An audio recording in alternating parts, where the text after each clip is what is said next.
the year 2546. This era's technical advances have made it possible for the entertainment industry to flourish.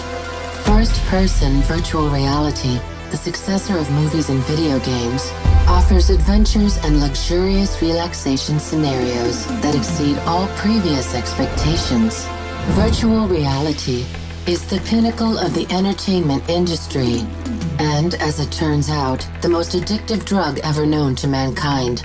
People seeking respite from the existential problems of the physical world are spending their last credits to fund the continuance of their dream worlds. Two rival corporations rule the market, Global Corporation G and Global Corporation I. The latter has created a secret, closed virtual reality filled with personal memories, archival material, and early gaming programs and development documents from the past millennium. They have managed to reconstruct an era of which we thought all memories and records were lost in the First World Cyber War. They have recreated the 1980s, which witnessed the birth of video game development, an event in which a politically and economically restricted small European country, Hungary, had a significant role. My name is Amy, the Global Corporation G's artificial main intelligence. As a 4125 agent, your mission is to get into GCI systems and gather all information related to historical game development. There are numerous traps and security measures built into their reality construct, including an automated network disconnect every 2 hours. If you do not make it out in time, your consciousness will be trapped there. We have introduced an investigative survey program into their system that will assist you by providing reference information. Pay attention to detail and be cautious. Report all information you acquire.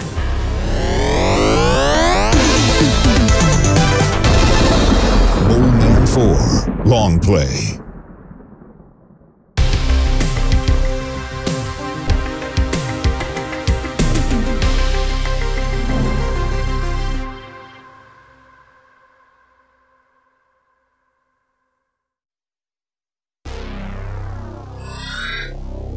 Amy, I'm in the system. Check the network connection. Network connection is stable. Search for our investigative survey program and start acquiring information. Magyarország a 80-as években ugye a KGST tagállamok részeként erősen a Szovjetunió hatása alatt állt. Ezért is olyan különleges, hogy ebben az országban jött létre a legerősebb kelet-nyugati export-importra alapuló tevékenység. Gyakorlatilag azt mondhatnánk, hogy egy ipari jellegű játékfejlesztés alakult ki ebben az országban. Ennek az iparnak, mert nyugodtan beszéltünk iparról, két kulcsfiguráját kell megemlítenünk. Az egyik egy Robert Stein nevezetű úriember, aki 50-es években disszidált Angliába, és megalapította az Andromeda nevezetű céget. Na most egy másik kulcsfigura Robert Stein mellett, ez Rényi Gábor, aki a Novotrade céget vezette. A Novotrade készítette ide az a játékokat, Steinék cége pedig ugye ezeket forgalmazta. Novotrade tulajdonképpen az akkori törvények szerint meg se alakulhatott volna első hazai RT-ként, tehát Rényit gyakorlatilag egy olyan vállalkozást tudott létrehozni, ami amúgy a szocialista országokon belül elképzelhetetlen lett volna. Valamilyen oknál fogva a magyar jogalkotó 1870-es kereskedelmi törvényt a szocializmus évei alatt nem hatálytalanította. Tehát hatályban volt a törvény, és ennek alapján meg lehetett alakítani, amelyről egyetlen minisztérium nem akar tudni, úgyhogy olyan statisztikai hivatali besorolásunk volt, amelyből nem lehetett tudni, hogy kihez tartozunk. Azért nem mondom, hogy profi módon csinálták, mert nem létezett profizmus Magyarországon akkor, tehát igyekeztek, egy csomó mindent nagyon ügyesen megszerveztek. Az első magyar részvénytársaságról beszélünk, és nem egy New York típusú felhőkarcot kell elképzelni a Kreszkiz utcában egy pizzahelység. De jó, alaksor, nem egy helység, hanem Godó egy nagy pizzarendszert alakítottak át. Tulajdonképpen rémesen meglepő. Amy, I'm on my way to England in a Spitfire fighter plane simulator developed by Hungarians in 1985. I'm on a mission to figure out what led Robert Stein to enter the game industry at the beginning of the 80s. What I know so far is that Stein was distributing chess computers when he met David Bishop. One day, Stein let Bishop know about his new business plan and offered him a job. What he said was, I know Jack Tramiel, who's the head of Commodore. He's giving me the first 20 or 30 Commodore 64s from the production line, and I'm going to set all of these rocket scientists and math professors to work making computer games. A Commodore-nak a sales direktora nekem egy jó barátom volt. És amikor ő ott sales direktor lett, nekünk is jó kapcsolatunk volt. És én nagyon jó kapcsolatban voltam az elnökkel is, aki Auschwitzban volt, zsidó volt, és nagyon sokszor voltam vele Hongkongba, szóval jó volt a kapcsolat. Úgy nézett ki, hogy ők ebből nagyon nagy üzletet fognak csinálni. És ha nagy üzletet fognak csinálni, akkor mi is nagy üzletet fogunk csinálni. Az a szerencse ért engem 1982. decemberében, hogy az itt lévő számítógéppel, egy Commodore 64-essel és egy 1541-es floppyval megjelent John Baxter, aki a Commodore angliai vállalatának volt a kereskedelmi igazgatója, Stein Robert barátommal, és azt mondták, hogy Gábor, szeretnénk játék szoftvereket fejlesztetni Magyarországon. Itt biztosíthatjuk azt, hogy nem fogják ellopni a szoftvereseinket.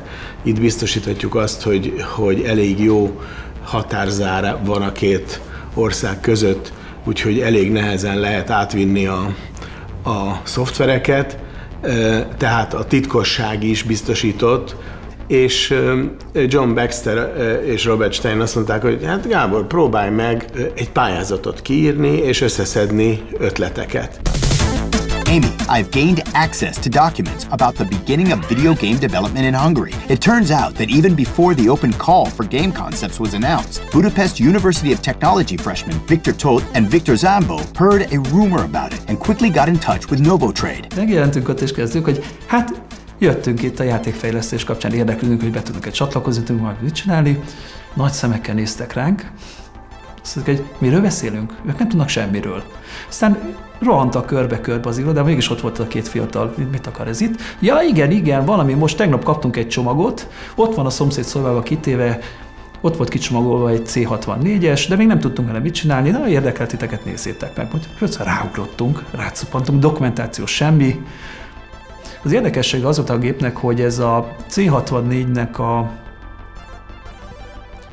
Angliába gyártott első sorozatának a 2-es számú gépe volt. Tehát egy olyan szériaszám volt rajta, hogy 000000002-es.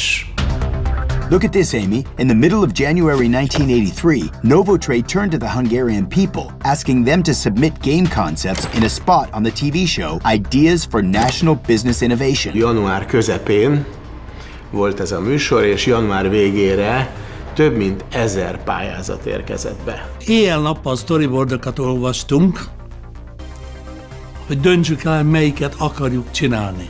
Ilyen egyszerűbb játékötleteket küldtek be, különféle kidolgozottságban. Volt, aki lerajzolta, képernyőterveket is küldött, egészen jó kis storyboardokat is készítettek rá, hogy mit képzelnek, hogy mitől lesz jó játék. Magyarországra nem jutottak el a meglévő játékot, tehát abszolút friss elképzeléseket, friss megközelítéssel tudtak nekiállni, játékötleteket adni. Többnyire nagyon rossz ötletekkel, teljesen, vagy nagyon banális, vagy nagyon, de volt 4-5 egészen kellemes. Kiválasztottuk azokat a képek alapján, amelyeket érdemesnek tartottunk lefordítani, és azt angol nyelven tovább küldeni az angoloknak. Ami eljutott a Commodorehoz, az kb. 100-120 storyboard volt. Abból kiválasztottak egy talán 10 nagyságrendileg, és azt bizonyos szinten elkezdtük fejleszteni, és így indult gyakorlatilag a magyar játékfejlesztés.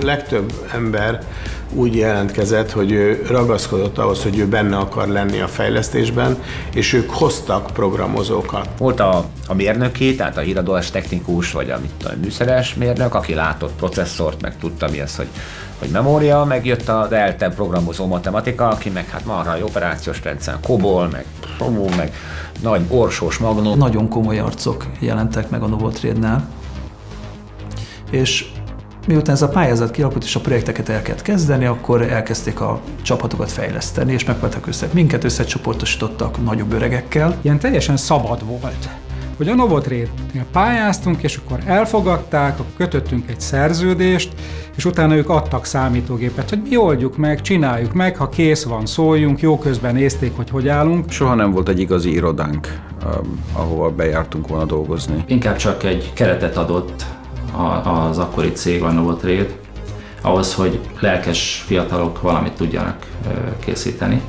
Tehát igazából mindenki otthon dolgozott, és ez csak egy találkahely volt, ahol elhozta mindenki, amit otthon készített. Mindig a utolsó ilyen közös munkánál megbeszéltük, hogy akkor holnap után kinél találkozunk. Nem volt fix helyünk, hanem vándoroltunk hónunk alatt a Commodore 64-jel. Megjött ez a gép, egy ilyen Commodore, és úgy éreztem, hogy meg fogja változtatni az életemet. Olyan tökéletes volt, érintetlen, a doboza is, és hát azt hiszem, hogy ez igaznak is bizonyult később. It seems like the first 5 games made in Hungary were published at Commodore and released as Commodore software. Hungarian games were also released by Microsoft, Quicksilva, Virgin, and Activision, among other large game publishers. A good number of these games already included some amazing technical accomplishments. In Arctic Shipwreck, developers managed to move a full-screen 3D flow.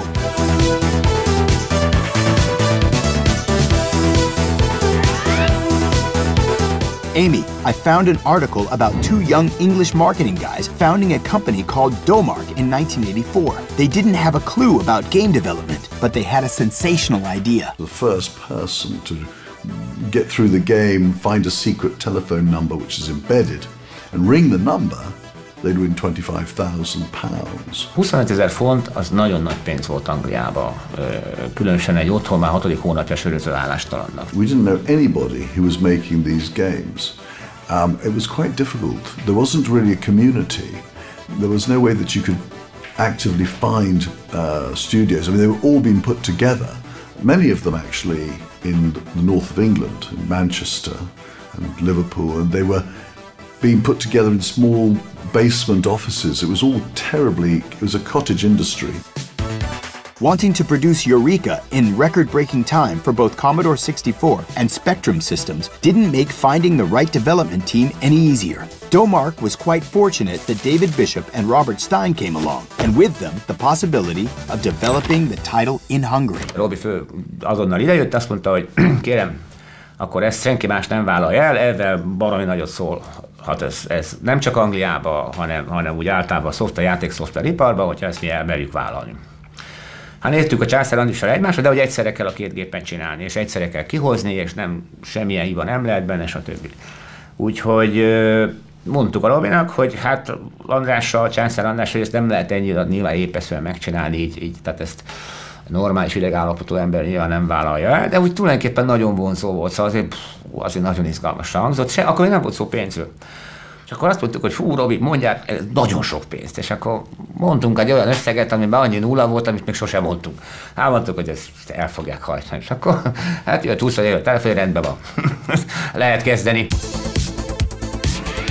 Amy, I found out about another key figure involved with Eureka. Since it was a text adventure, the story and puzzles were written by Ian Livingstone, author of the widely successful fighting fantasy books. My primary role was to come up with the storyline, the fact that you travel through time, and have an adventure through time was the main premise, and then how it all came together, and how to conceal the clues inside the art booklet, which I had commissioned from the artist I'd been using at Games Workshop. And so some of the clues were in the artwork, some were in the text and in the rule book, and of course a lot of it was in the game itself. So it was quite a complicated process. It was a bigger task than they thought it was going to be, because having not created a video game before, I didn't really understand the limitations. I wanted to make it huge, and we had to compromise quite a bit. But that's all part of the learning experience. Livingstonnak annyira megtetszett ez az egész, hogy elszállt az agya a Karib-tengeri 5-re, és elkezdett olyan dolgokat csinálni, hogy most fölkapaszkodik a repülőre, meg a hidroplán. Mondtuk, hogy nem, figyelj, hidroplán, ez ilyen nincs, ilyen függvény nincs. Tehát azt lehet, hogy mit tudom én, fölveszi a kagylót, és jó hozzávágja, de hidroplán nincs kapaszkodva. És akkor jött ilyen, hogy elkezdte színesíteni a dolgot, mondtuk, hogy nem, ez így nem lesz jó. In order to produce the game on time for both systems, the developers created a virtual machine with a unique programming language, which was a unique solution at the time. The code written in this environment was easy to convert for Commodore and Spectrum systems, and was fine-tuned on both platforms by two different teams. Ugye a Császár Andrisek, a Commodore-os csapat az lent volt a városba, az a Szalmás-Piroska utcában, a Kodály körönnél. Mi föndolgoztunk a hegyen a 2. kerületben. Akkor előfordult, hogy taxisztunk a városba, éjjel oda-vissza. És akkor itt megjelenik a taxi a Szalmás-Piroska utcában, a grafikus vagy a valamelyik szoftveres beül, hogy jön hozzánk a Commodore-os csapathoz, ugye éjjel, közel 1:30, és azt mondta, figyelj, ott a Vesztaszűz bejáratánál annak az őrnek le kéne venni a pofon erejét 2-vel. Mert hogy akkor túl sok nem jut. És akkor úgy, hát azért a taxisofőrök azok nyilván sok mindent láttak a magyar éjszakában, a Pest éjszakában. Tehát ugye nem a Lipót volt bemondva cím, nem a Halóbár, tehát ott azért látszott egy-két furcsa tekintet, hogy mi van ezek, milyen Vesztaszűz. Amy, I found a book which says that Domark charged Novotrade £660 for each day the project was late, which might have contributed to the extremely fast pace of development. Volt olyan, hogy 3 napig nem mentünk el, és akkor másnaponta betolta a feleségünk a gyereket megmutatni, hogy így nő, hozott 2 tál kaját, majd hazament, és akkor nekiálltunk a hibalistának, tehát a vége így telt. Azt hiszem, az utolsó 1 hetet azt az apósom lakásán fejeztük be. Ott a beépített szekrényre ragasztottuk a hibalistát, az ott elég jól mutatott egy ilyen lakótelepi környezetben. És onnan dobtuk ki a harmadikon a taxi előtt várakozó David Bishopnak az utolsó master kazettát, amit elkapott, hál' Istennek, és utána éppen elérte a gépét.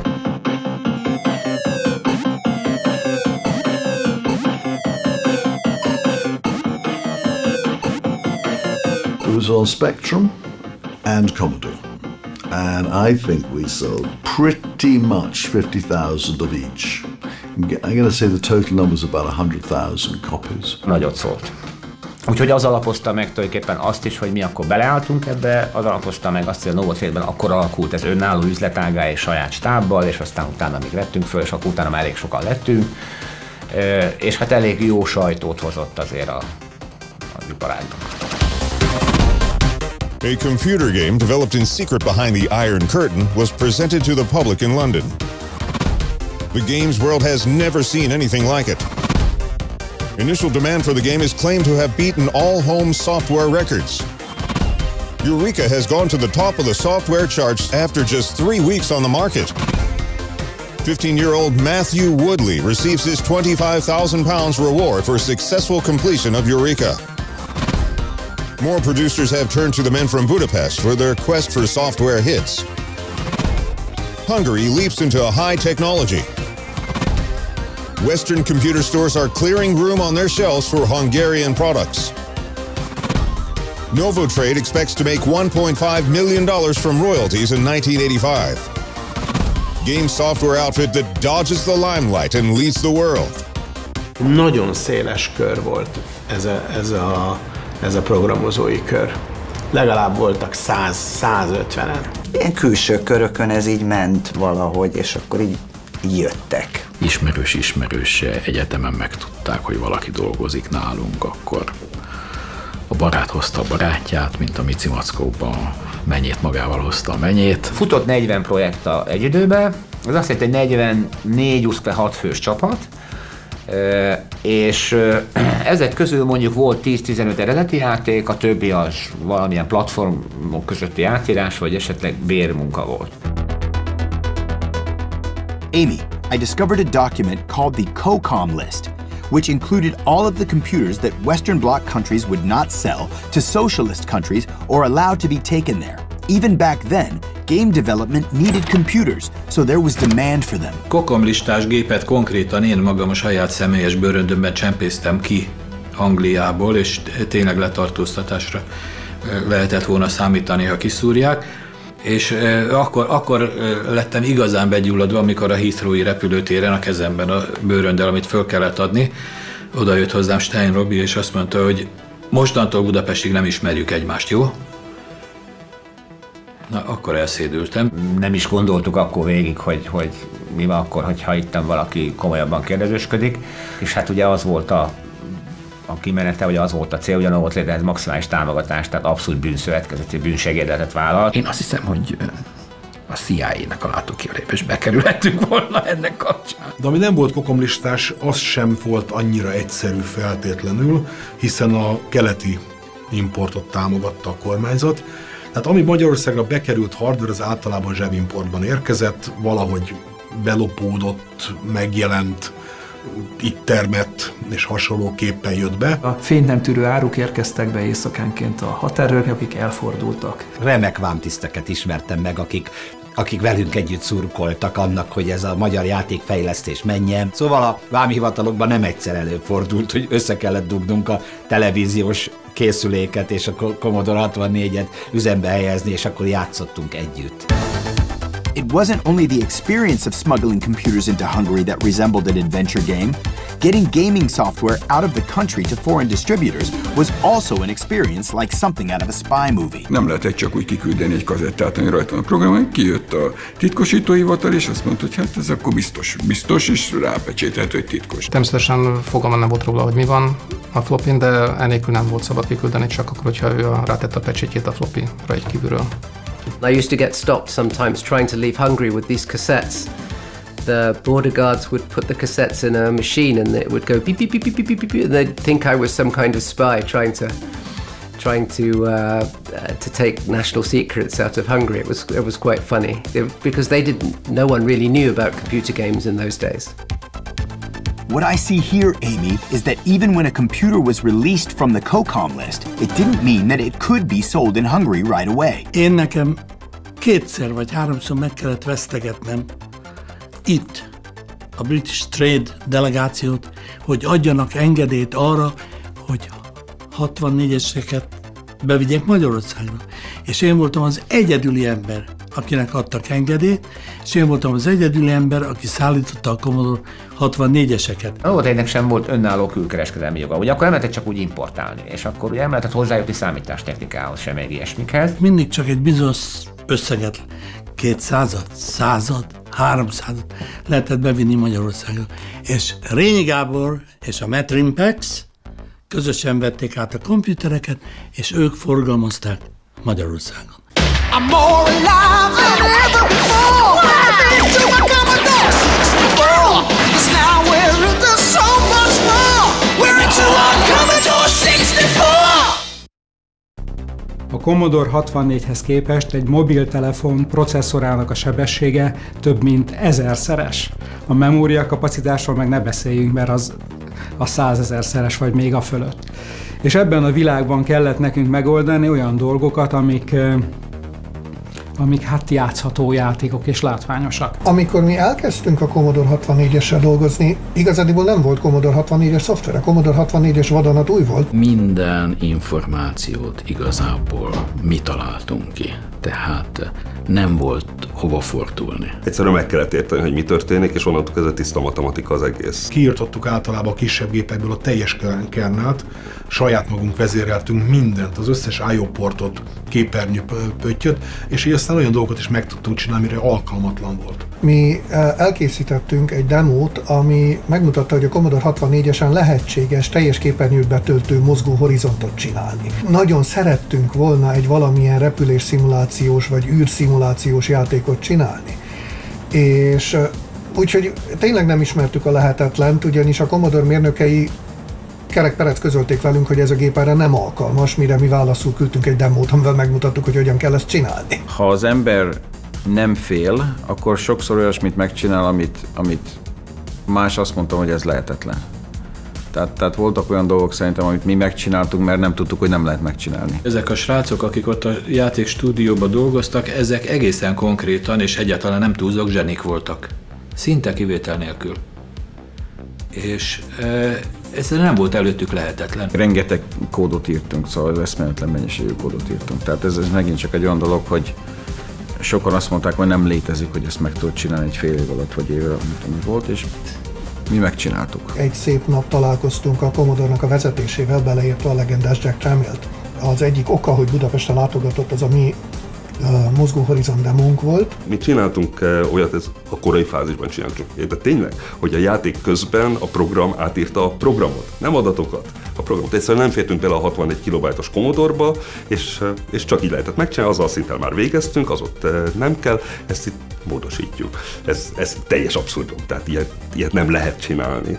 Ja, de kellett és csináltuk. It was like the Wild West. We were breaking new ground. We were making the rules up as we went along. Olyan szakasz volt az életünkben, hogy nem féltünk semmitől. Fantasztikus élmény, amikor végig gondolom, hogy ezt nem lehet, ezt biztos nem lehet megcsinálni, de meg fogjuk csinálni. Ezt biztos nem lehet megcsinálni, meg fogjuk csinálni. Hogyan? Nem tudtuk, hogy mit nem tudtunk, és ezért belevágtunk olyan dolgokba, amiben, hogyha többet tudtunk volna, nem vágtunk volna bele.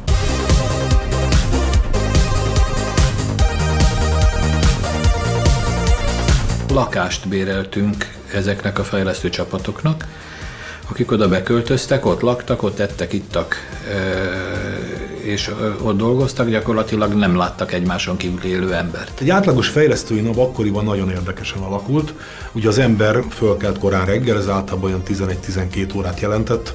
Úgyhogy némi étkezés, esetleg egyéb mosakodás vagy ilyen marhasság után nekiült és beletemetkezett a számítógépbe, avval a felkiáltás, hogy csak megnézem azt, hogy, és akkor hirtelen este 10 óra lett, vagy 11, még mindig nem sikerült megnézni azt, hogy, de már nagyon korgott a gyomrom, úgyhogy a éjféltájba elmentünk ebédelni. Dolgoztunk, és reggel 4-kor a pék velünk nyitott.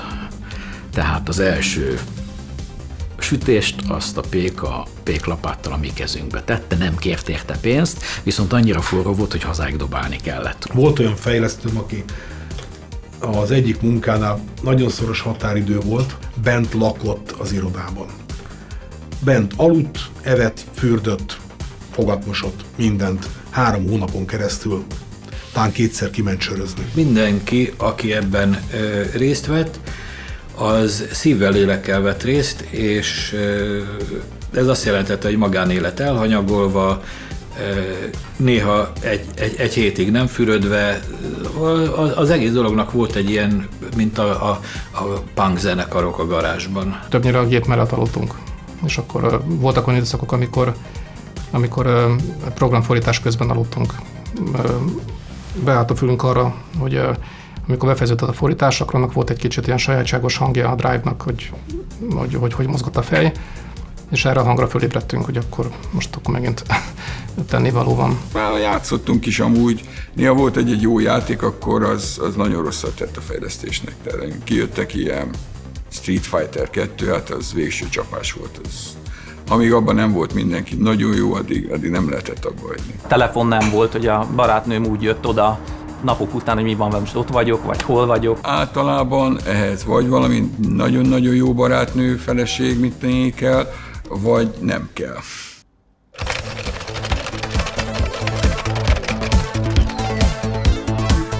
Az elsődleges motiváció az volt, hogy mit csinálják meg a világ legjobb játékát, amiről majd mindenki beszélni fog. Aztán persze ott lebegett a nagy lehetőség, a nagy kasszálás, ott volt a nagyvilági Porsche-k, ugye jöttek a cikkek, hogy ki mit ért el ezzel a piacon, de azért senki sem gondolta komolyan, hogy ezt az akkori Magyarországból el tudjuk érni, de azért jó volt, hogy mi is valahol részesülhetünk egy olyan dolognak, ami a világon nagyon menő. Nagyon kevesen dolgoztak a pénzért. Nem is tudok közvetlen közelből olyat, aki azt mondta, hogy azért, mert ebből aztán annyi pénz fog előbb-utóbb jönni, hogy kész. Egy olyan határtalan érzés volt bennünk, hogy most haladunk, minden évben előrelépünk, és nincs vége.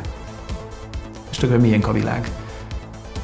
Ami ellentétben volt ugye a környezettel. Egy szocialista Magyarországról azt, hogy egy olyan játékot írni, amivel mi játszunk, meg vesszük és lopjuk, vagy nem tudom, annak idején, hogy ez ritkább volt, de hát ez ebbe bekerülni, egyáltalán ebbe az iparba, ez maga akkora motiváció volt. Diadalmenet volt valami olyat csinálni, ami őket is, mondjuk a nyugatiakat is meglepte. Mindenkit az vonzott, hogy valami, amit ki lehet próbálni, ahol az ember a saját határait feszegetheti. Csak én vagyok, és a feladat, és a gép. Ha nem jó valami, csak magamat hibáztathatom, csak magamat szíthatom, és persze ott, hogyha egyszer sikerült, akkor tessék, lehet próbálkozni a sorolóval.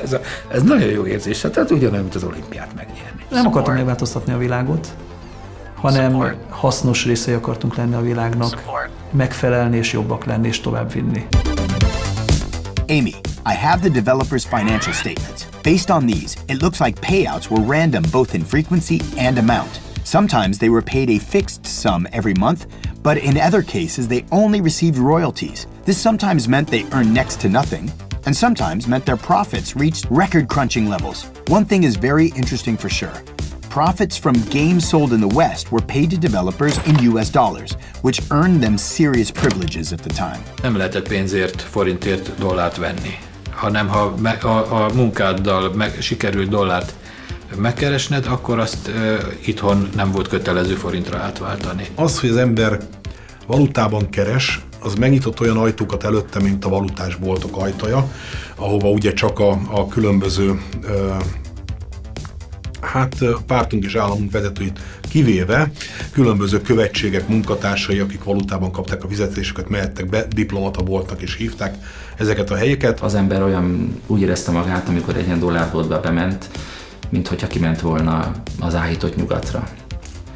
És az italoktól kezdve a televízión át mindent megvehetett, amit akkor egy átlag magyar ember nem vehetett meg. 7-8 éves várakozási idő egy autóra, ami ma elképzelhetetlen, ott 3 hónap volt, ha devizában fizette az ember. Hát és így tovább, és így tovább. A 80-as évek végén volt egy Ford Mustangom a saját magam által megkeresett pénzemből.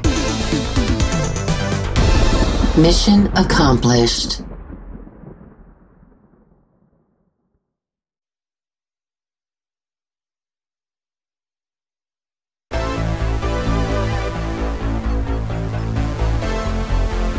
Amy, I'm in an ancient labyrinth on a quest to explore the golden age of Novotrade. Between 1985 and 1988, several successful titles made it out of Hungarian developers' hands. These included the official Tour de France game, where you had to move the joystick like a madman to move and control the virtual bike at the same time. Alternative world games, where users could compete in events like garbage sack races, running while carrying dishes, and sprinting up a wall.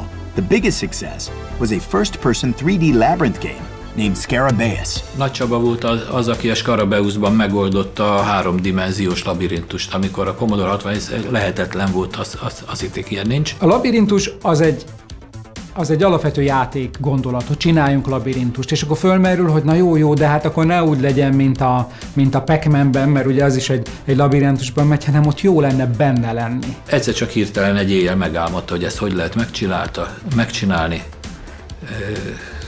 és bement, megoldotta, és utána írtunk erre egy játékot. Én nem tudok róla, hogy lett volna előttünk más, aki ilyen 3-dimenziós labirintusban való mozgást megvalósított volna. Amitől igazából hatott az emberekre, az a hang volt, amit sikerült a játék alá tenni.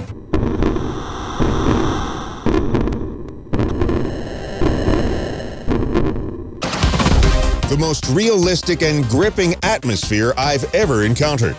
The best and most apt sound effects ever programmed on the C64. This is the best arcade adventure of the year. I have never played anything quite like Scarabaeus before. I've stumbled upon a blog entry from the past millennium describing another Hungarian success. The second episode of Impossible Mission, released by the American publisher Epix, was also produced by Novotrade. The first episode was hailed as Game of the Year by several magazines, so the Americans clearly trusted the Hungarian developers if they asked them to produce a sequel. Ide küldtek például Amerikából tesztelőt. Mert az egyszerűbb volt, hogy idejött, még a nevére is emlékszem, mert nagyon vicces neve van, Alan Dangerfield, és akkor ott üldögélt, és akkor ott és játszott. Hát elképesztő, hogy orba szájba játszott. Én úgy érzem, egyre több és több játék fog készülni Magyarországon. Ennek a játéknak nagyon magas a színvonala. A programozók nagyon profik. Az első nap óta öröm velük dolgozni, mert egészen simán mennek a dolgok. Impossible Mission 2, the second greatest game of all time? I've played it more than I've played anything else in years. More of a challenge than a platform game has ever given you before. More superb a sequel than anyone could have hoped for. Amy, it seems to me that in the 80s, there were 7 to 8 different computers in retail circulation. No wonder Novotrade won numerous contracts to port games to different systems. Ez könnyen hangzik, hogy írjuk át az egyik platformról a másik platformra. De most az egyik platform abban az időben az a pénzbedobós játék volt. Úgyhogy ilyenkor az volt, hogy behozták a teherautó megállt, behozta a fizetős játékot, végtelenre volt állítva, és akkor fizettünk 2 srácot, és azok mentek a Star Wars-ba már az 5. életük után, és akkor mindig mondták, hogy most szóljatok, mutassátok meg, mi van ott, mert ami ezt csináljuk, akkor ebben nem érjük rá. Úgyhogy időnként megjelent ott a Kreszkész a Katona József sarkán egy ilyen kis teherautó, és akkor azt hitték, kaszinót nyitunk, vagy játékterem lesz, vagy valami, és akkor lehoztak ilyen kis targoncával, és akkor eljött az Indiana Jones.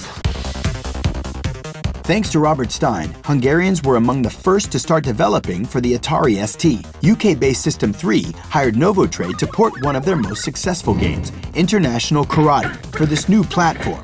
The Atari version of the title was so amazing that later Atari used the game in their advertising. For whatever reason, Robert managed to get Atari ST hardware into Hungary, and it was probably one of the first development teams that we felt comfortable with that could do Atari ST development. And they'd done, I think, the best version, which was International Karate on the ST. Az eredeti játékot néztük, és azt próbáltuk lemásolni. Tehát, mint ahogy gondolom, a korabeli zenészek is sok esetben így vonzódtak bele a rock zenébe is. Tehát igen, néztük az eredetit, de jobbat akartunk annál csinálni. It was a fantastic bit of work if you look at the art on that. Really, really beautiful. All of the art was done in Hungary, and all of the coding was done in Hungary. Mission accomplished.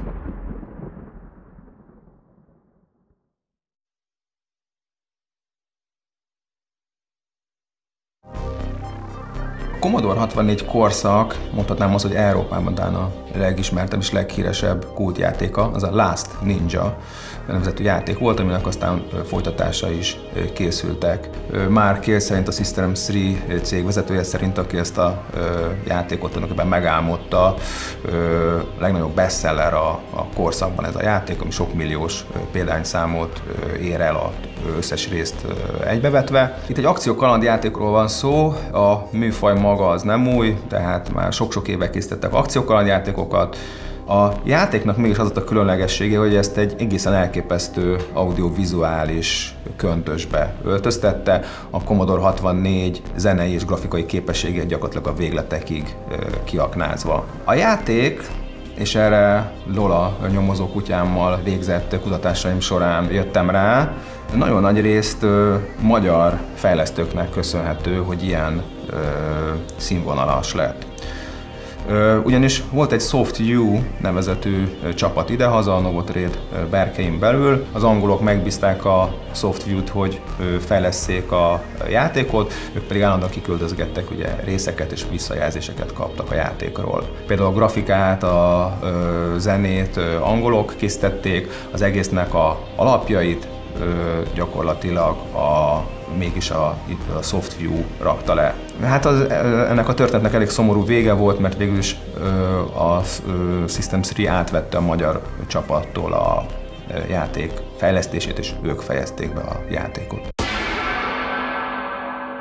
That time what was very unique is that there was a group of programmers in Hungary that generally the developers in the UK were individual programmers working from their bedrooms programming games. So it wasn't a professional setup with studios, and this was the first time that we met with some development teams. And the 2 games we started off with was Bangkok Nights and Last Ninja. Novotrade contracted the SoftView studio led by Ferenc Ruzsa. Ruzsa had already made games for Novotrade. He was one of the first to develop a real 3D title for Commodore 64. It was a kayak simulator. But he didn't have a clue about the Japanese things that had made their way into Western popular culture. Senki nem hallott azt a szót, hogy ninja. Az, hogy van valami japán izé, az a judo lehet. Körülbelül itt ért véget a normális embertudás, és mi még csak nem is olyan normális emberek voltunk, hanem olyan matematikus félék. Az a szó, hogy nunchaku, na akkor tanultam. Amit így eldobnak, már elfelejtettem. Hogy az micsoda, és hogyan röpül. Úgyhogy akkor megnéztünk egy rakásnyi filmet, abból kialakult, hogy oké, maga a műfaj tetszik nekünk, az még nem világos, hogy mit lehet ezzel majd a számítógépen csinálni, de érezzük, hogy mi ebben a poén, milyen eszköztárra számítanak a hanyatló nyugatnak azok az ifjúek, akik viszont tudják, hogy mi egy ninja, és az, hogyha földhöz vág egy olyan kis izét, akkor eltűnik a füstködben, meg efélék. Leültünk, és úgy elmondtuk az ötleteket, ezt mind leírtunk, mindent leírtunk a papírra, és akkor innentől indult a projekt. Ez júliusban, 86 júliusában történt. Amy, I see that the deadline, as on most game development projects, was tight. They wanted the title to be ready for the holiday season on several platforms at once. Ez volt az első olyan alkalom, amikor több gépre dolgoztunk egyszerre. És ott akkor világos volt, hogy az nem fog menni, hogy ezt végig gépnyelvben írjuk meg. Gyártottunk ez egy külön nyelvet, amiben fejlesztettünk. Mert hogy a gépnyelv nem volt járható, mert más volt az agya gyakorlatilag mindegyik gépnek, tehát alig volt azonos processzorú gép, tehát az nem jött szóba. Tehát ennél magasabb szintű nyelv kellett, ami egyébként is egy kicsit kényelmesebb programozást tesz lehetővé, de olyan, ami nagyon-nagyon közel áll azért a gépi nyelvhez, tehát hogy a legtöbb rutin, amit megírunk, az szinte hatékonyságvesztés nélkül működjön az egyes platformokon. Úgyhogy ezért egy a Forth nevű nyelvet választottuk ki, kiolvastuk valami könyvből, hogy nagyjából milyen az, és akkor csináltunk egy olyat. It was like the beginning of trying to create a really interesting pipeline. That was a kind of development philosophy that would end up being the future.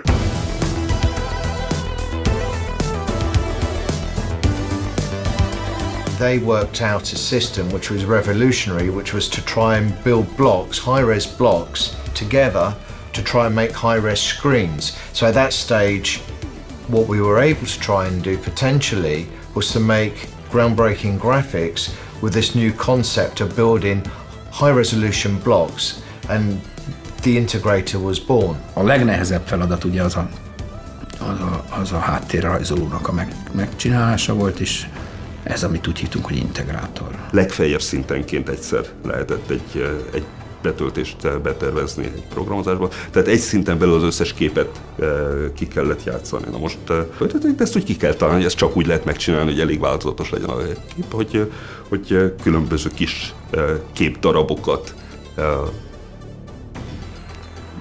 megrajzolunk, és azokat a legkülönbözőbb módokon újra felhasználjuk. A kombinálásnak volt széles variációs lehetősége, tehát tudta ezeket egymás mellé csúsztatni, úgyhogy mind a kettő eltűnt, úgy, hogy csak az egyik fölülre, a másik alulra került, vagy úgy, hogy átlátszó volt valamilyen értelemben. És ezzel lehetett mondjuk egy bambuszcsomóból, meg néhány eltört bambuszákból csinálni egy ilyen bambuszerdőt.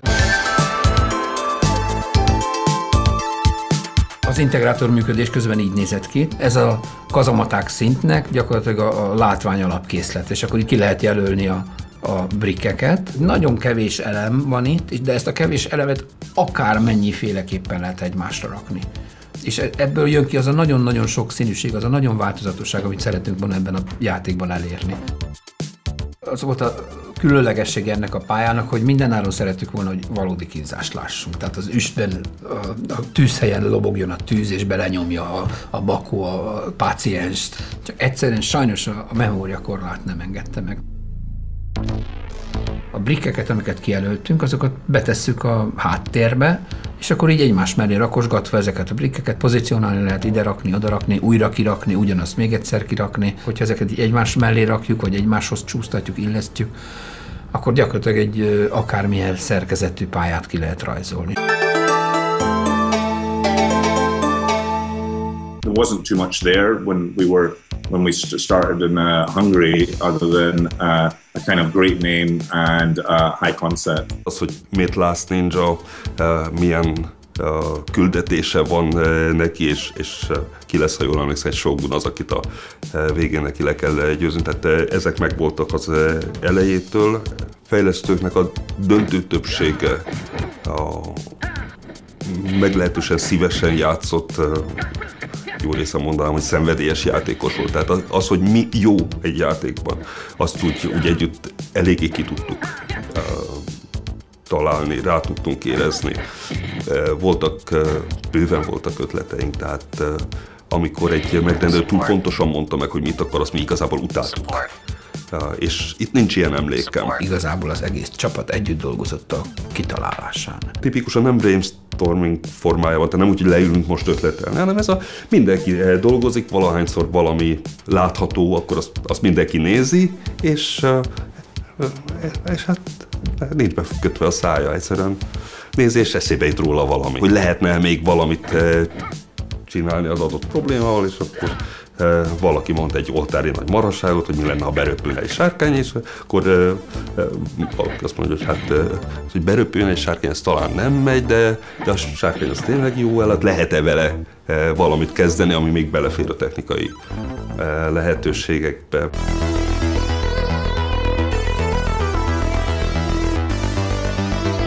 Bizonyos alapdolgok megvoltak, ott nagyon sok mindent még ki kellett volna egészíteni, de a végével úgy nagyjából már képben voltunk, hogy hova kell eljutni. A szintek egy része volt kész, de az gyakorlatilag teljesen kész. Ami azt is jelenti, hogy akkor a program eszének 95%-ig meg kellett lenni, mert különben az nem el tud menni. Tehát én azt gyanítom, hogy az első szint az teljesen kész volt, és szerintem 2-3 volt készülőben, és a vége az még biztosan nem kezdődött el. Ahol mi tartottunk, ott azért már játék töredékek voltak. És el lehetett képzelni legalább, hogy ez hogyan fog összeilleszkedni, de hogy mikor fog összeilleszkedni, azt nem lehetett elképzelni. The development phase chewed up a lot of time with creating the unique programming language, as well as the integrator. They were also developing Bangkok Nights, so they really started to run out of time. Már elmúlt az első határidő, meg a második, meg a harmadik, és még mindig csak azt mondod, hogy nem a jövő héten, akkor a dolog egy picit rosszul néz ki. A mi megbízásunk az úgy szólt, hogy egyszerre több gépen fogjuk átadni. Lehet, hogy Commodore-on álltunk a legjobban. Bőven lehet, hogy ott a készültsége az mit tudom én hány százalékos volt, de mi nem így néztünk erre a projektumra. Mi a projektumra úgy néztünk rá, hogy nem viccből írtunk egy forszot, hogyha én ezt Commodore-on akarom megcsinálni, akkor megcsinálom Commodore-on.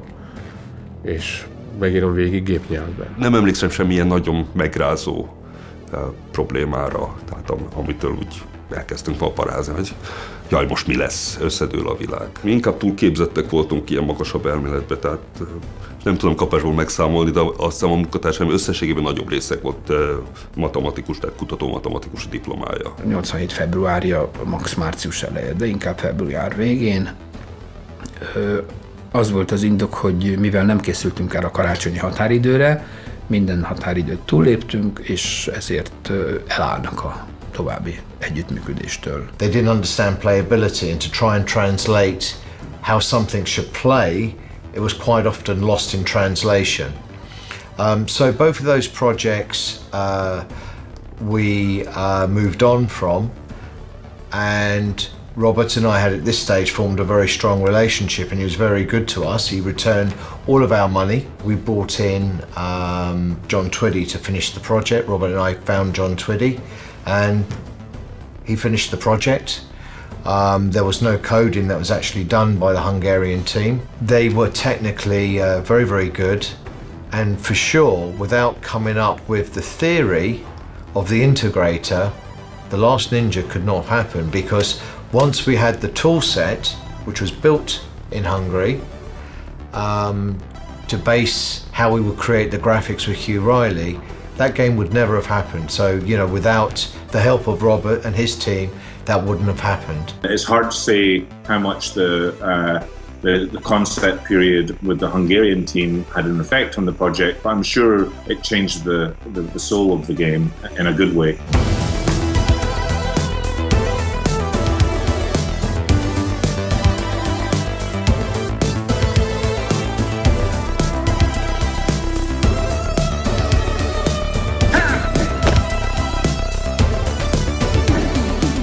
Angliában nekünk nem volt konkurencia, mert mi uraltuk a piacot, csak arra vártunk, hogy a magyarok gyártják a szoftvereket. It was a rush, it was like a gold rush for products. Nekem nem volt nehéz eladni, nem azért, mert én nagyon jó vagyok, hanem akkor én voltam az egyedüli, aki eladott szoftvereket.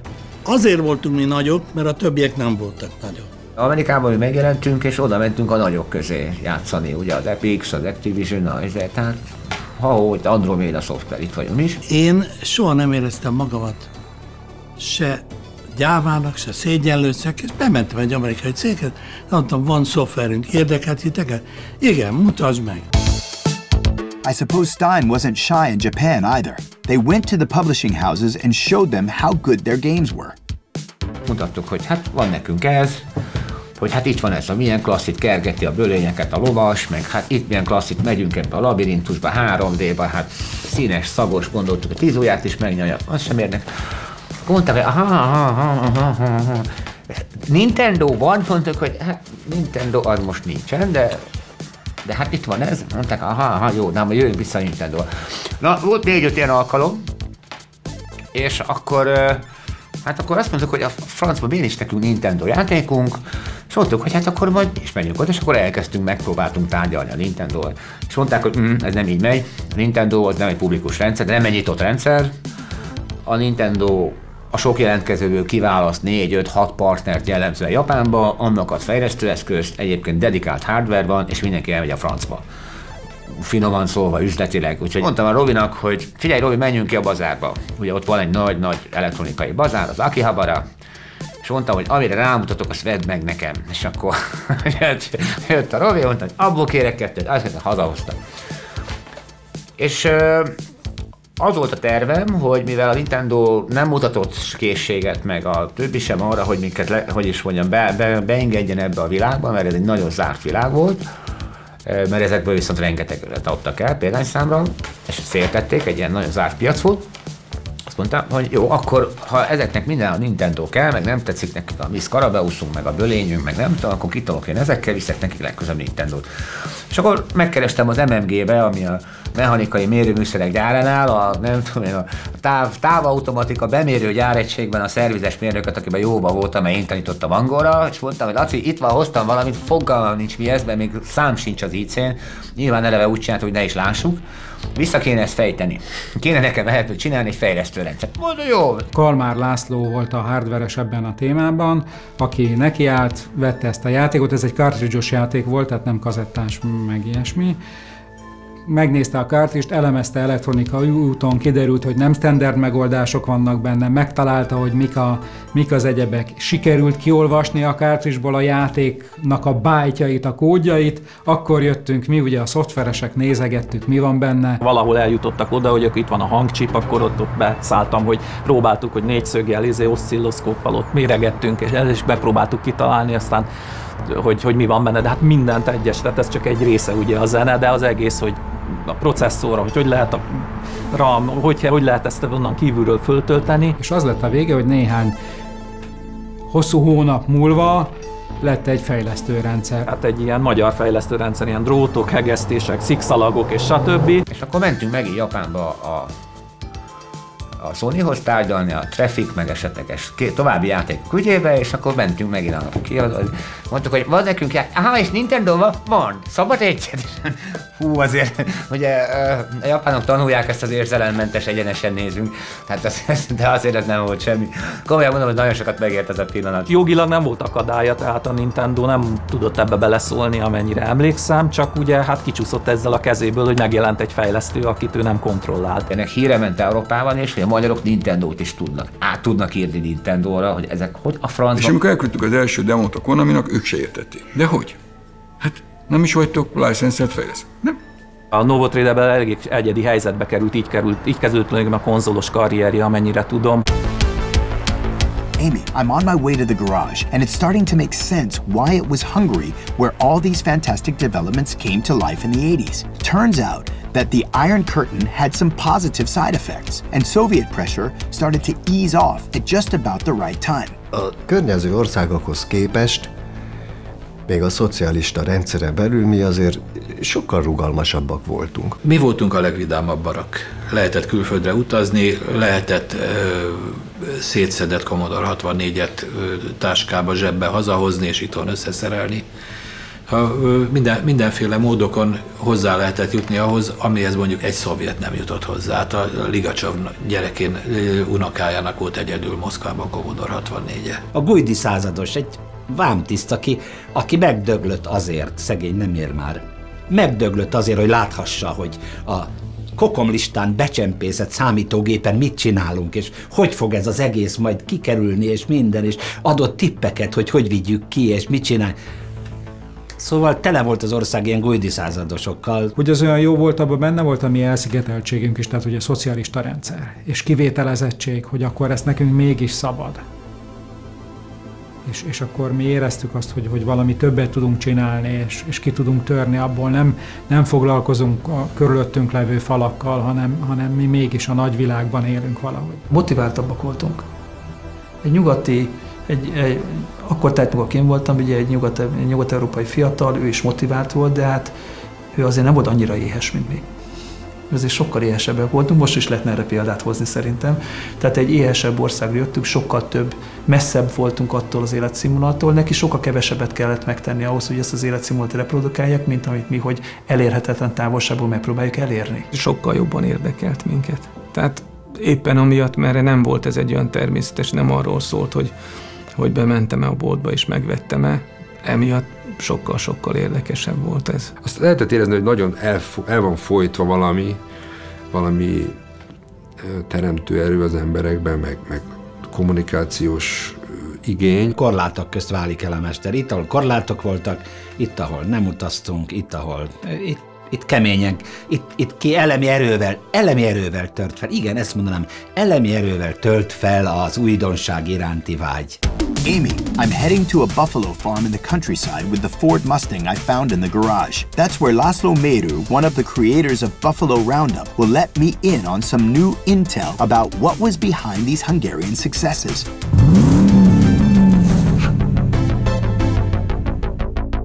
1991-ben például megkérdezték a Playboy, tehát egy nívós lap, nem csak a csajok nívósak, hanem az írások is. Tehát riporterre megkérdezte Garry Kasparovot, hogy miért van ilyen sok zseniális szovjet nagymester. Azt válaszolta, hogy mit lehet itt kérem csinálni. No, ezért volt ilyen sok jó játékfejlesztő a rendszerváltás előtt. Mit lehetett itt kérem csinálni? Tényleg komoly elmék ezzel foglalkoztak. Azért Amerikában nem a mondjuk matematikusok és programozó csoportnak a csúcsa volt ez, hanem ilyen kockás inges gyerekek, akik szerettek programozni, és ezek közül azok, akiknek azért volt érzékük. Amerikában, ha mondjuk egy játékfejlesztéshez egy olyan szintű matematikusra lenne szükséged, aki aranyérmet nyert egy matek olimpián, ott nem tudod megfizetni, nem kapod meg, mert sok más fontosabb dolga van. Itt Magyarországon még ma is kapsz ilyet. Igazából annyiból voltunk különleges helyzetben, tehát itt diplomás mérnökök, nagyon komoly felkészültségű emberek csinálták ezeket a dolgokat, és sokszor azzal pótoltuk azt, amit nem lehetett megszerezni. Mindenkinek elszállt az agya, annyi diplomája, meg differenciál egyenlete. Ugye akkor, amikor ez indult, nem kellett nagy befektetés hozzá. A Commodore 64-et becsempésztük, behoztuk, dolgoztunk rajta, tehát ez egy olyan dolog volt, ami kiváló dolog volt, hogy meginduljon vele a kapitalizmus. Nagyon jól látta meg a Rényi Gábor azt a rést, hogy egy olyan szellemi tőkét tud exportálni Magyarországról, ami rettenetesen versenyképes nyugaton. Amikor az első C64 volt a kezünkbe és néztük, és akkor bejött a Rényi Gábor, és mindig jó, nagyon jó szövege volt mindig. És mondta, hogy hát szerint a Hollywood be fog költözni 2000-re a számítógépbe. Azért ez elég merész jóslat volt. 10 évet tévedett. Nagyon sok mindent hozott nekünk ez a szoftverfejlesztés. Főleg kinyitotta a világ felé a szemünket. Egy kicsit véletlenül nyitva maradt a spájzajtó, és akkor azon úgy kiklikandikáltunk. Kinyílt a világ, döbbenetesen. Igazából egy másik világ lett. A Rényi Gábor nagyon jól csinálta azt, hogy odajött a szovjet delegáció korvinos bevásárlószatyokkal, marhára nem érdekelte őket, de végigvezette és mondta, operáció невозможно 2. ami az Impossible Mission 2. Megnézték, hogy csináljuk, kimentek, nem tudtuk, mi voltak ott, de az biztos, hogy ahhoz hozzájárult, hogy nekünk volt olyan jogosultságunk, hogy kimenjünk Amerikába, és senki nem zavart. A szoftver az egy útlevél volt nekünk. Nagyon izgalmas, nagyon szép, és azt hiszem, hogy megismételhetetlen a kor szelleme miatt. Tehát, hogy akkor, amit ez jelentett, ablakot a világra, az egy óriási dolog volt. Az egyik legfontosabb iparága volt, vagy üzletága volt a Novotrade-nek, de nem a legfontosabb talán. Nekünk meg ebből állt az életünk abban a néhány évben. We were doing something unique and special and different because the whole setup that Robert played a massive part in putting together, resulted in a whole bunch of games being made that never would have been made otherwise, and that have their place in the history of the industry, not just in Hungary, but as a whole. Mission accomplished.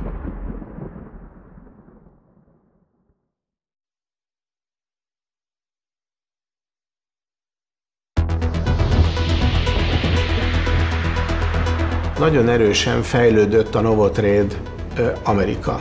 Tehát a Novotrade International, amelyiknek a Császár András volt a vezetője, és az ő teljes csapata neki kezdett el dolgozni itt Budapesten, és ilyen értelemben voltunk már mi csak benne, majd egy idő után mi kiszálltunk ebből, mint befektetők, és ők maguk vitték tovább. És aztán ezt a céget, a Novotrade International-t átnevezték Appaloosa szoftvernek. Amikor a Kis Donát letette a stafétabotot, és a Császár András vette át, akkor ő ebből egy profi intézetet akart csinálni. Teljesen átalakította a céget magát, és egy más munkarendet vezetett be. Be kellett járni a stúdióba, vagy az irodába dolgozni, tehát nem lehetett otthon. Nem csak a adminisztratív szempontból, hogy dolgozok, hanem technológia, megosztás, infrastruktúra, gondolkozásmód, tehát egy profibb cégek alakult akkor. Nagyon sok embernek ez nem ízlett, eljöttek onnan. Másokra meg akkor lélegeztek föl, és akkor jöttek rá arra, hogyha nagyon jó, hogyha nekem megmondják, hogy mikor mit csináljak, akkor sokkal kényelmesebb az életem. Más volt, tehát sokkal jobban hasonlított egy nyugati fejlesztő stúdióra akkor már a történet. Amy, I found a big stack of information about console developments in Novotrade International's archives. Besides the Nintendo, they also made games for Sega and even PlayStation. Konzolos játékfejlesztésnek is köze van az Impossible Mission 2-höz, mert az Epix nevű cégnél, akiknek dolgoztuk, a Ken Baltazar meg a Joe Miller, utána átmentek a Sega of Americahoz. És a Sega of Americánál akkor mi már jó barátok voltunk, és hát azért ezek a folyamatok úgy tűnnek, mint a programozó múlnának, de nem. Ez múlik például egy indiánai gabona nagykereskedőn, Steve Friedmanon, aki egyszer csak a mi ügynökünk lett. És úgy lett ügynökünk, hogy valóban nem értett semmit a számítástechnikához. A Steven egy nagyon agilis salesman volt, tehát ő nagyon mindenhova bement, addig járt, amíg el nem adta magát. Emlékszem, egyszer a Disneyhez mentünk tárgyalni, valami puzzle játékot csináltunk neki, és a Steve a Hollywood Boulevardon bement egy ilyen pakisztánihoz alkudni egy ilyen videójáték, vagy egy ilyen játékkazettára. És aztán $1 mondta, mégse kell. De ezzel egy negyed órát tart. És mondta, hogy mire volt jó, menjünk el vacsorázni, és mit kell itt állni? Edzek holnapra. Szóval a Steve Friedman intézte el ezt a szegás vonalat. It seems to me that Echo the Dolphin was their biggest hit on the console market. This might have been the best-selling game ever developed by Hungarians. The idea came from Ed Annunziata, one of Sega's producers. Az ötlet az nagyjából érthetetlen volt. Ő azt szerette volna, hogy ez olyan lenne, hogy nem olyan, mint egy videójáték, hanem inkább mint egy film. Minden, ami mögöttem van. Nem is kezdett sokat mindent csinálni, hanem csak így úszni, jobbra-balra. Az élmény szempontjából az egy alapvető koncepció volt az Ed részéről, hogy akár nagyon nagy sebességgel is lehessen úszni úgy, hogy akár percekig az ember az irányítóval halad, úszik a vízbe, és nincs vége, tehát gyakorlatilag semmiképpen nem akarta, hogy egy ilyen behatárolt, rövid, kis terekpályák legyenek, hanem ilyen nagy, ez a szabadság, a tengerérzete, ez meglegyen. Az én állandó problémám az, hogy még nincs egy géppisztoly a hóna alatt, hogy valamit legalább ottan cselekedne, valami értelmes. A hagyományos mindenkit lőjünk le, aki mozog, és folyamatosan haladni kell különböző ellenségek legyőzve típusú játékokhoz képest. Ez egy új színfolt volt az ECO. Azt hozzá kell tenni, hogy ennek a sikere jelentős részben marketingen múlott. A marketing erőforrásokhoz való hozzáférés és ügyeskedés, de az már ilyen vállalaton belül ügyeskedés. Egy ilyen cégnek, egy ilyen Sega of America-nak van mondjuk 10-12 millió dollárja, hogy abba az évbe kijövő címeket hirdesse. Hogy melyikre mennyi pénz jut, az már tényleg a marketinges kérdés, úgyhogy olyan mocskos trükköket én is alkalmaztam. Oda mentem az Al Nielsenhez, és mondta, hogy hát figyelj el, van itt olyan dolog, hogy stáblista. Kiírnánk, hogy ki csinálta a játékot, én téged írnálok be marketingesnek az első oldalra, hogy mit szólsz hozzá, hogy hozzájárulsz? És hát hozzájárult. Senki más nem írta ki a marketingest. És ettől úgy gondolom, hogy Al Nielsen is úgy gondolta, hogy hát azt a néhány millió dollárt rányomom erre az ekkora, hát ha többen látják majd, hogy én voltam a marketinges. Tömeg abból van, aki ha látja a San Francisco Chronicle-be a hirdetést, hogy egy delfin, és hát szeretem a delfin, meg akarom menteni a földet, és megveszi.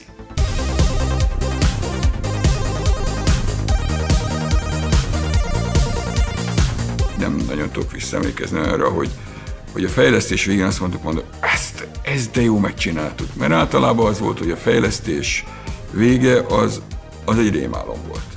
Mert azt azért tudni kell erről, hogy egy ilyen játék, mint például ez a Delfin, ennek 200 óra hibamentes üzeme kell, hogy legyen, mielőtt elkezdi gyártani. És ezt úgy gondold el, hogy az első ilyen teszt, amit így kap az ember, abból 300-400 hiba van. És mindenféle. Ezek között van egy csomó olyan teszter, aki ilyen a hülye teszter. Tehát aki azt teszteli, olyan hibát írtak be, hogy kihúzom az áramot a Genesisből, visszadugom, és a játék nem ott folytatódik, ahol abba hagyta. És ezt beírja, és nagyon helyes, hogy beírja, mert aztán lezárjuk persze, leülünk a producerre, és olvasjuk a hibákat, ezt nem javítjuk ki, de le kell írni mindent.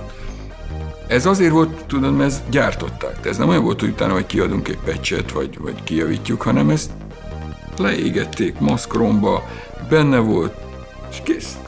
Ha abban kiderült valami baj, akkor az történt, hogy elvitték a 40 000 cartridge-ot a nevadai sivatagba, és elásták. Nem viccelek, tényleg. Úgyhogy ez egy ilyen hajszás volt, mindegyik ilyen vég, és ott már nem nagyon volt se elégedettség, se boldogság, csak az, hogy kiadtuk. Isten, de jó. Going through the list, I can find some other notable games. Besides Echo and its sequels, Colibri was Ed's idea as well. Instead of swimming, the player flew around on a hummingbird. Games like Contra, Legacy of War, published by Konami, and The Three Dirty Dwarfs for Sega Saturn are also worth remembering. Ez a 3 mocskos törpe, ez arról szólt, hogy 3 ork megérkezik a Bronxba, és aztán ott szétvernek mindent. During the second half of the 90s, I found more Hungarian-developed games, including Star Trek Deep Space Nine, Adventures of Batman and Robin, and Lost World Jurassic Park. Be tudtunk csatlakozni olyan projektekbe, vagy olyan személyek mellé a világban, amik akkor a legismertebbek voltak. Hihetetlen, hogy milyen lehetőségeket kaptunk, és milyen fejlesztésekben dolgoztunk akkori tényleg vezető világcégeknek, és vezető licenszeken, IP-ken, amik akkor elképzelhetőek. Hát ma meg aztán szinte elképzelhetetlenek. The company's story continues after the millennium, but I only managed to locate vague information. For some reason, I keep hitting walls when I'm researching the period after the year 2000. One thing that is certain is that Sega invested $4 million into the company, which was running under the name Appaloosa Interactive at the time. On the other hand, it seems that they didn't contract them for too many projects after that, and there were internal problems. The company ceased to exist in 2006, after 23 years of operation. Mission accomplished.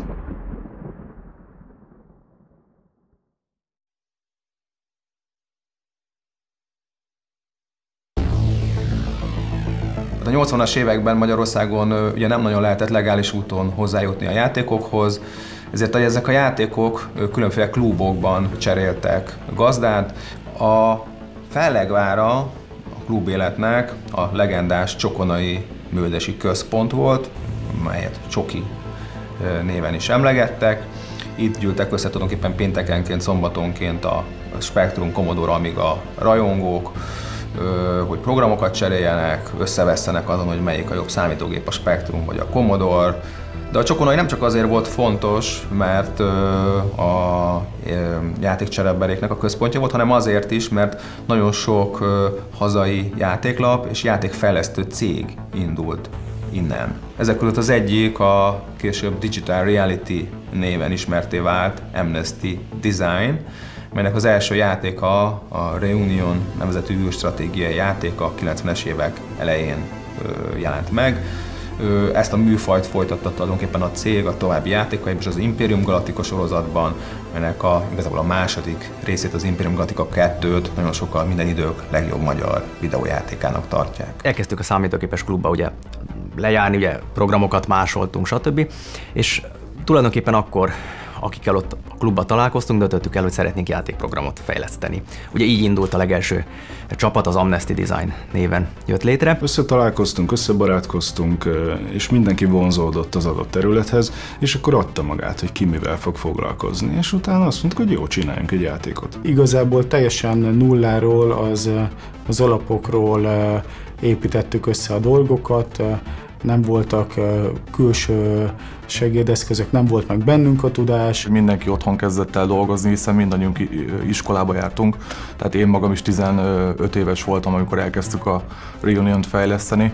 Mindenki szülőknél lakott, igazából hétvégente tudtunk csak találkozni, hogy összenézzük azt, hogy ki mivel haladt a héten. Több helyszín volt, mindig valakihez mentünk. Adott embernek az anyukája csinált nekünk tök finom szendvicseket, egész nap ott voltunk, és így megpróbáltuk így összerakni egy valamibé az összes anyagot. Amy, based on my research, the 90s looked like they were a fantastic time for game development. At the time, even a small team of a couple of guys was sufficient to create globally successful games. Later on, these projects started to require enormous studios, full of developers and endless financial resources. But these guys threw together a demo which was worth showing to publishers.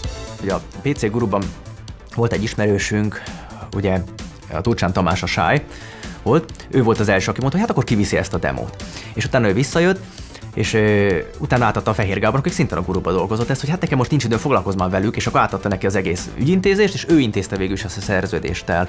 És akkor hát úgymond ő lett az itteni project manager. Nem volt hozzá tapasztalatom, nem volt hozzá kapcsolatrendszerem, hogy beálljanak, hanem elkezdtem a kiállításokon egyeztetni kiadókkal, megkérdezni, hogy kinek hogy lehetne bemutatni, miről szól ez az egész. It might be stunning for a small country that just transitioned from socialism, but a group of guys still in school managed to get signed by the UK-based Grand Slam Entertainment. Development took a new turn after this. Kis István pincéjében kezdtünk el komolyan dolgozni. Ha jól emlékszem, hát egy 3-4 méter hosszú pince volt, egy nagyon kicsi helyiségben. Bevitte mindenki a számítógépét, a monitorát, hangszóróját, egerét, és akkor kezdtünk el úgymond egy helyen már hatékonyabban dolgozni. Én fenn voltam a saját jó nagy szobámban, ott csináltam a PC-s dolgokat, 2 szinttel lejjebb pedig a többiek lent a pincében csinálták a többi részt. Viszont nyáron azért néha én irigyeltem őket, mert legalább 10-15 fokkal hűvösebb volt ott. Ugye volt a hétközbeni, meg a hétvégi fejlesztés. Hát hétközben ugye mi iskolába jártunk, tehát semmi nagyon extra, végeztünk 3-4 óra fel, aztán bum, irány a pince, és gyerünk este 8-9-ig toltuk végig, ami időnk volt. Hétvégen ott meg reggel, ahogy beértünk, úgymond, és utána egész nap. Reunion was released after 3 years in development in 1994. The project became quickly popular among gamers interested in space games and brought serious recognition to the developers. They didn't get rich from it though. Folyamatosan fizetett a kiadó, de általában úgy szokták ütemezni a játékfejlesztéseknél az összegeket, hogy a legnagyobb a végére marad. Fokozatosan egyre több.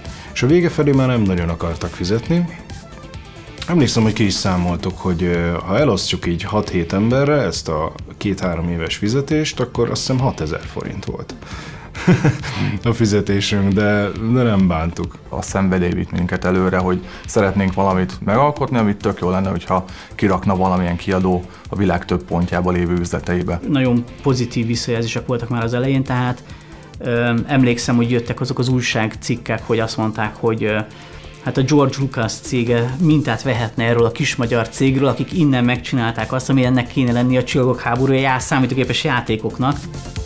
Amy, I'm looking at information that tells me they might have not made a lot of money with the first game, but the success of it contributed to the fact that the American GT Interactive released their second game, which was called Imperium Galactica.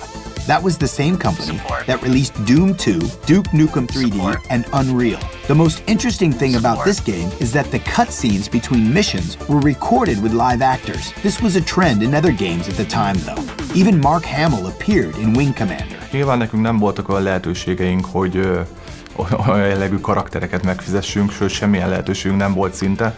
Annyi lehetőségünk volt, hogy egy komoly stúdiót ki tudtunk bérelni egy zöld háttérrel körülbelül 2 napra, és igazából mindenki a saját ismerősét hozta el, legyártottunk ruhákat, kicsit amilyen Star Trek-kel se sikerült már így utólag visszaemlékezve.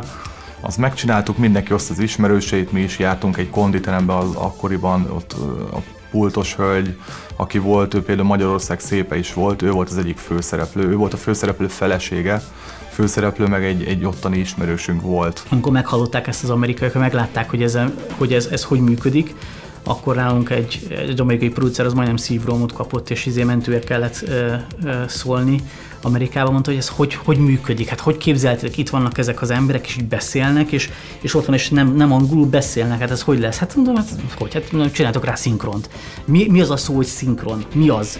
Hát mondom azt, amikor alá szinkronizálod hanggal. Hát olyan nincsen, olyan nem létezik. Hát mondta, hogy nem létezik, ezt Európában csinálják. Szóval lehet, hogy Európában csinálják, de Amerikában soha. És akkor rájöttünk, hogy basszus, ők Hollywoodban vannak, és ezeknek fogalmuk nincsen, hogy ez így is működhet, vagy ez érdekes lehet, és a francia filmeket újra forgatják színészekkel, és akkor rájöttünk, hogy hú, hát ez nem fog működni. Akkor kicsit át kellett szabni, és igazából amit mi előkészítettünk, hogy videón fogom mozogni a játékba, az például Amerikában állókép volt, és válogatni lehetett a szövegeket. Szóval megérkezett. Már vártam. Parancsára, uram! Régóta figyelem magát Johnson. Úgy látom, jól végzi a munkáját. Imperium Galactica was eventually released in 1997. The publisher quickly ordered a sequel considered to be one of the best Hungarian games ever made. It won the British Film Academy's award for Best Game Music in 2000. 800 induló volt abban az évben, amikor ez indult ez a játék. Ugye először 2000-ben volt különálló kategória, a zenei kategória és a BAFTA-n. Ott olyan nagy neves cégek voltak, hogy Electronic Arts, Sega, Nintendo, és ezek versenyeztek a különböző ilyen díjakért. Konkrétan leestem a székről, amikor ezt mondták, az Imperium Galactica 2 nyerte. Én szerintem ez annak is köszönhető, hogy majdnem 50 percnyi cutscene volt a játékban, és az alá nagyon szépen megcsináltuk a zenét, tehát igazából nagyon sok idő volt erre a fejlesztési időn belül, tehát 3 éven belül majdnem 1 évig csak a játék zenét, illetve hanghatásait tudtam csinálni.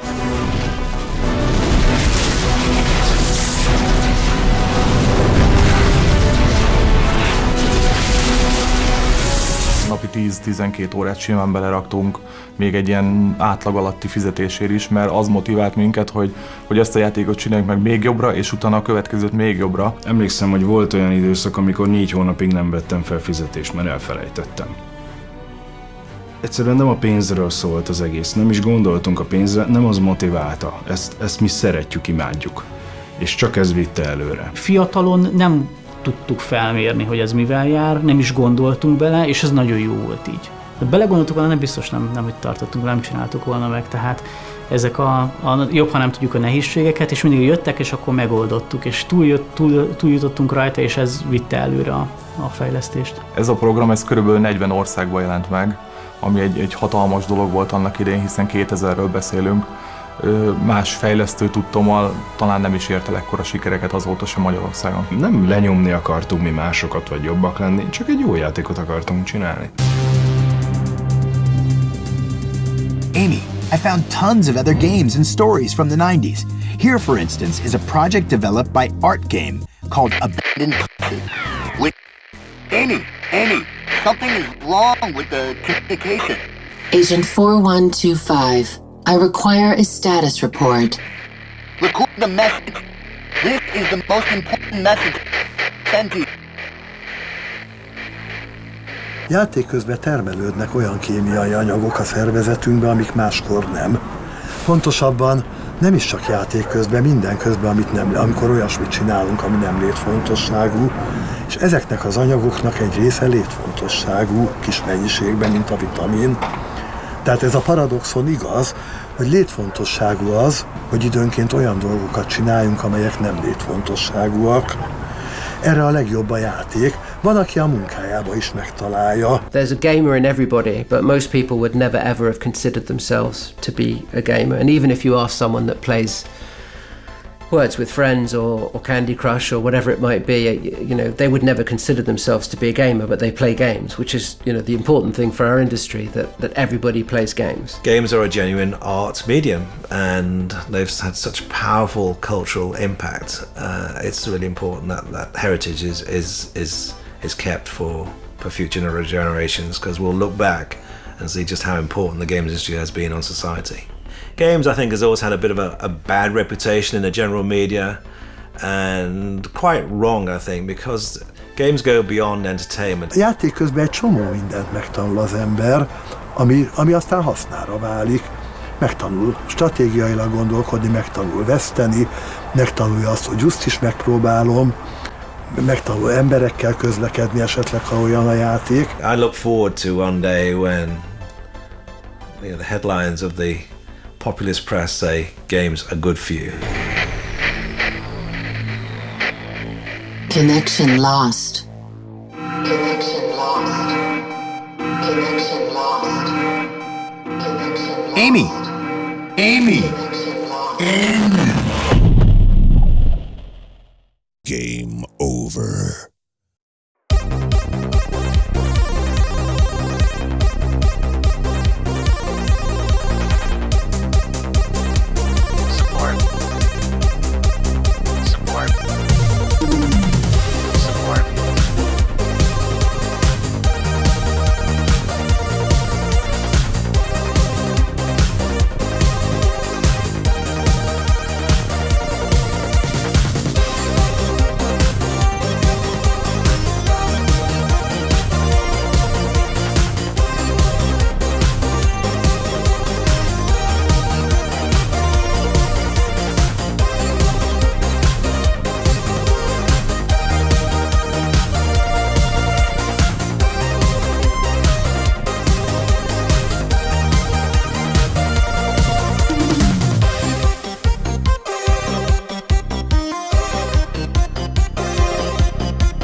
Support.